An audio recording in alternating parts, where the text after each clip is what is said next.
බුද්ධත්වයේ සැබෑ අසිරිය සොයා යන ගවේෂණාත්මක සදහම් චාරිකාව දඹදිව චාරිකා.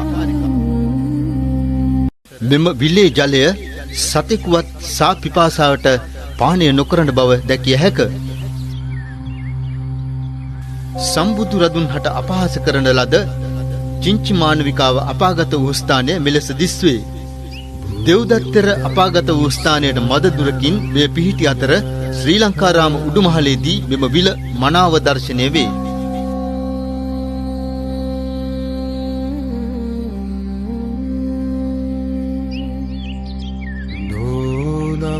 ගුරුපණුඩු පිදීම උදෙසා ඇඟිලි දහසක් සම්පූර්ණ කිරීමට මිනිසුන් නසමින් මුළු රාජ්‍යයක් බියගැන්වූ අංගුලිමාල මානවක සම්මා සම්බුදු සසුනට ඇතුළු වී මහරහත් භාවයට පත් වූ සේක.